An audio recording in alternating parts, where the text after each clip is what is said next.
This video focuses on the topic of interest groups. I want to start off by talking about a theory referred to as pluralism. Pluralism was a dominant theory in the 1950s, and it argued that the competition among interest groups would result in outcomes that represented what was best in the public interest. The idea was that when one group mobilized on an issue, a group on the other side of the issue would counter-mobilize. These groups would balance each other out so that the outcome was in the public interest. The key assumption of this theory was that all voters would be equally represented among interest groups.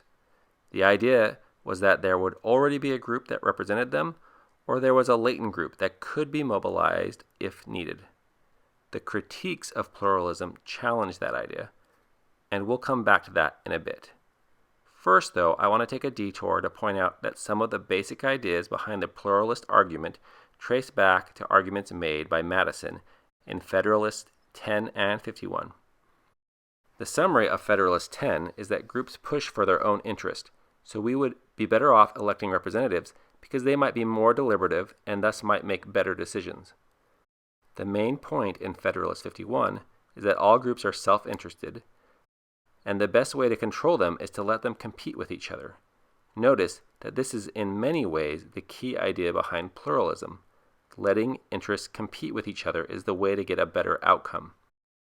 As a side note, this essay is often credited with the idea of implementing checks and balances. This is also the reason that the American system is so inefficient. It is inefficient by design. The framers decided to give up some efficiency as a form of protection against tyranny.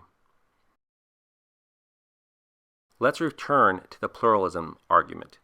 Schattschneider critiqued their position on the simple basis that groups are exclusive, meaning they work for their narrow interest. And not every group is likely to mobilize because of the free rider problem. The free rider problem arises when someone enjoys the benefit even if they don't contribute. In that case, people have incentives to shirk and not contribute. Or in other words, free ride. So let's say, for instance, that a labor union negotiates benefits for all workers. But in order for the labor union to accomplish that work, they need people to pay dues. Any given worker might enjoy the benefits even without paying dues, in which case they might not pay because then they get the benefits and still keep their money. In other words, they would free ride. Free riding is closely associated with the collective action problem. For our purposes, one of the insights from both is that people are less likely to mobilize when groups are larger and the individual payoff to taking action is relatively small. As an example, think about tariffs.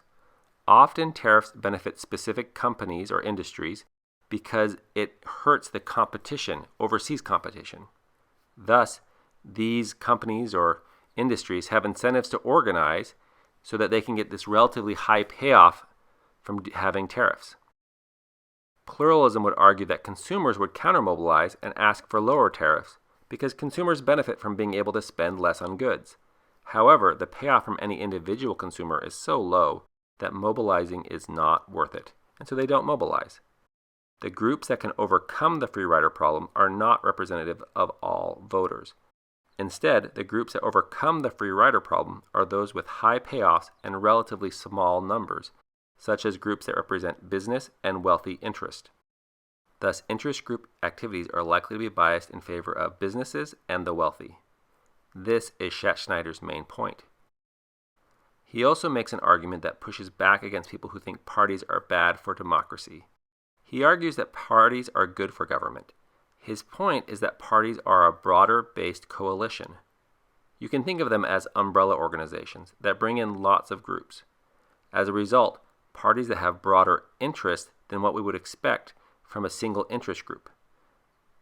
And for those who are upset about party politics, Schattschneider cautions us that the alternative is not citizen politics. If we are not going to have party politics, then we would end up having interest group politics, which would be even more biased than party politics.